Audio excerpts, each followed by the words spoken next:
So today we're going to be doing a Repulsiver brain. Repulsiver? Yeah, sounds right. And we got stickers.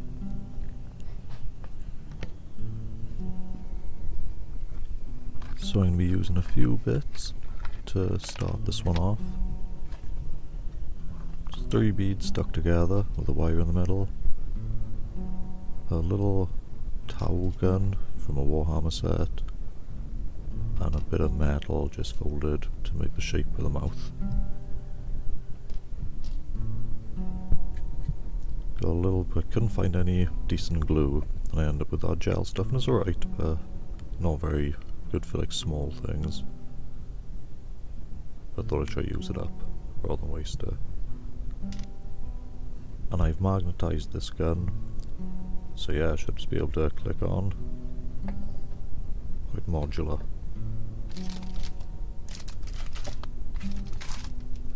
So this is like quite, what do I want to say, like heavy sculpting, but we'll use a lot of green stuff in miliput. It's more like shaping, but it's a good way to start if you're like not that confident. Just kind of putting big shapes together. So I made a load of little, just kind of like little round growths they're going to be, and some flat little teeth. And I'm just going to stick some EVA foam on the mouth shape to get the cheeks. So rather than sticking just little bits of green stuff, which they'll sag, it'll go wrong, it'll all go wrong. I'm going to cut this out first to be like a base for it.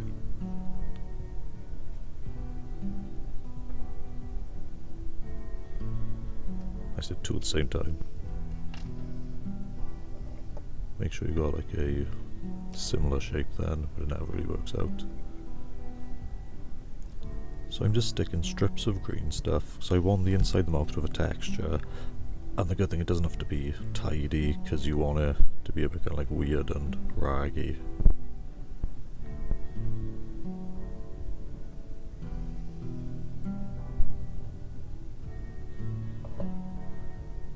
This way we've got texture inside the mouth without really having to like try too hard.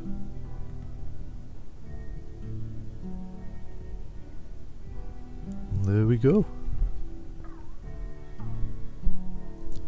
So yeah, after just running with the other ones, no, you don't get to eat. He's just gonna slink off now. Yeah, won't be seeing him for a while.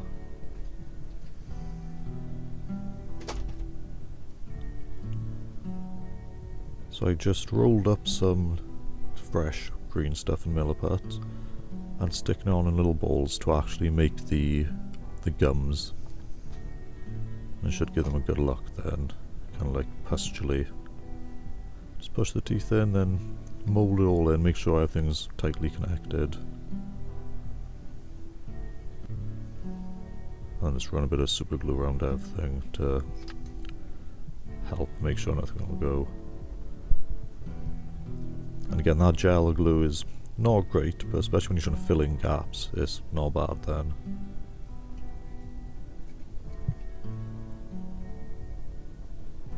There we go.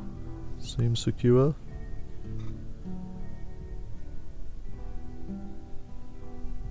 So now we're gonna put some green stuff on, liquid green stuff, just to mould, fill any little gaps.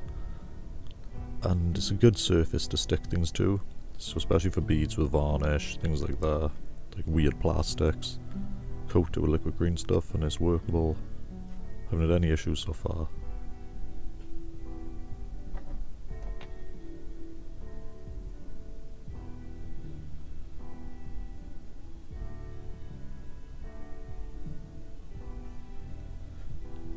So this is going to make it a lot easier to actually put green stuff miliput mix on.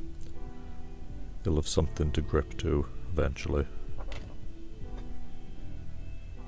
I find this way, just pinch one end on, and then the more you put on, the more it'll stick to itself.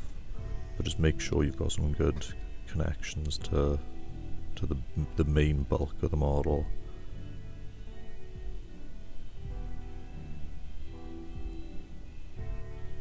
So I want it to look like a kind of like a brain, not an exposed human brain, but just that kind of like networky texture. So I'm just put on lots of little noodles of green stuff, sculpted them on and made them a bit curly.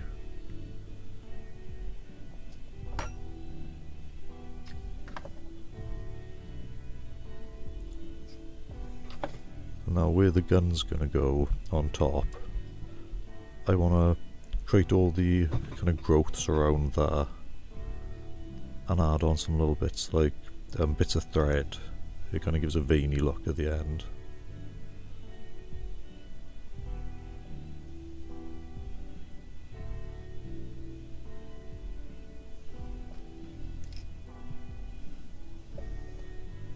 It can be quite tricky, the super glue and perseverance.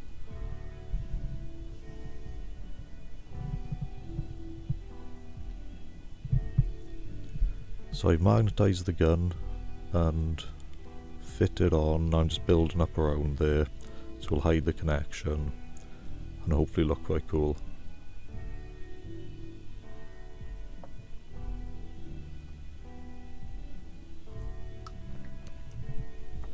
Again, a bit more liquid green stuff, fill in any gaps, even out any textures.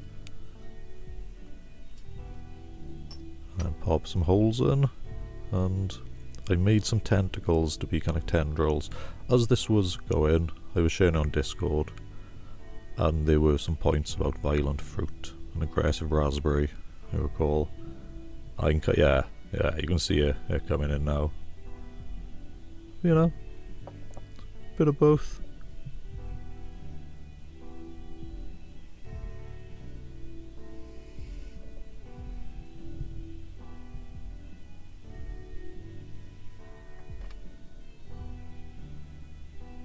I do use liquid green stuff quite a bit. It's quite hard to find nowadays as well. But I did find you can water down the green stuff and miliput mixture, and that does kind of make a similar kind of paste. I don't know, I imagine it goes hard quite quick though. Can't really store it.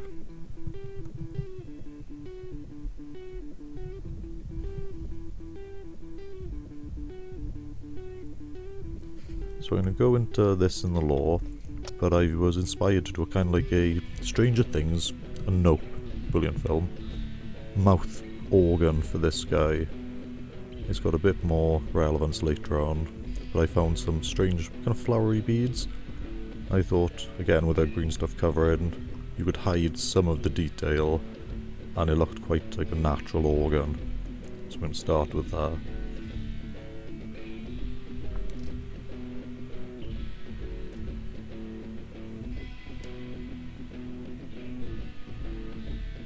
Delicately cut some EVA foam to make the tendrils. It's kind of like quite a ferocious looking creature, but with a really fragile, delicate and surreal organ. In Nope, it's an eye. Stranger Things, I mean, it's just strange.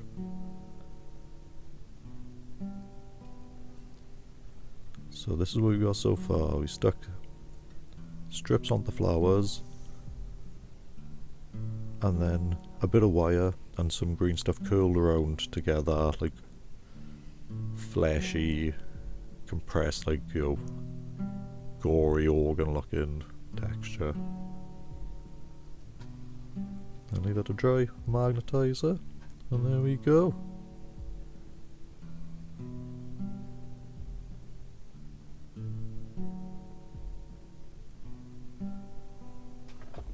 So I've given it just quite a heavy base coat, just black, and then I'm mixing the pink, Screamer pink, which is a brilliant, horrible colour. I'm just going to do, you know, the base colours of everything. I was going to start with the zenithal highlight, but I really want to get a natural fleshy tone, so I'm going to do a few washes instead.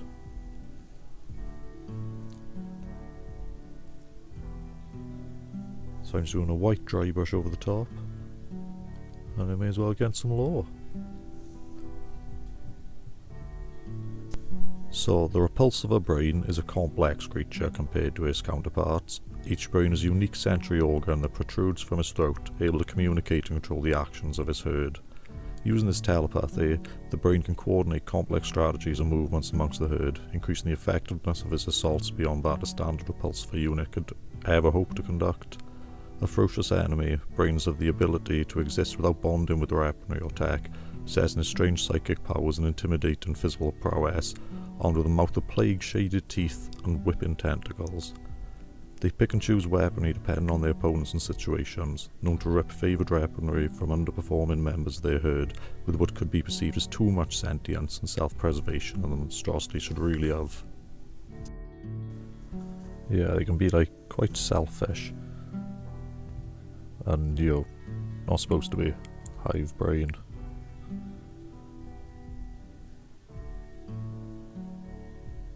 So I found lots of dry brushing as being probably the key to getting the tonal shifts, just make it fleshy.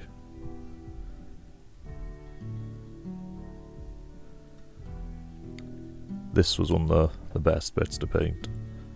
So I used all the bright colours to make it look more exotic, and a purple tone just to get all the cracks and crevices.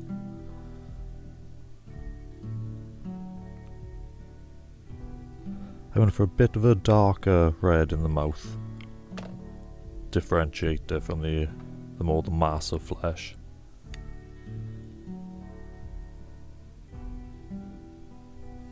And I think I'm going to stick with this white base coat and then a thin layer over the top, just make it pop. I think it really pulls with the colour. Finish him off some little bits of gamer's grass. And there he is.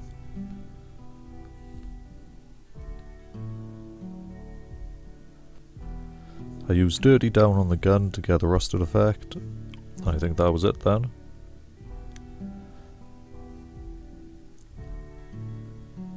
Thank you for sticking through to the end on this one. I got some different shots than usual, trying to step that up a bit. But yeah, I'll be coming up with a rusted design for the next video. Should be out next month, so thank you very much, and see you all soon.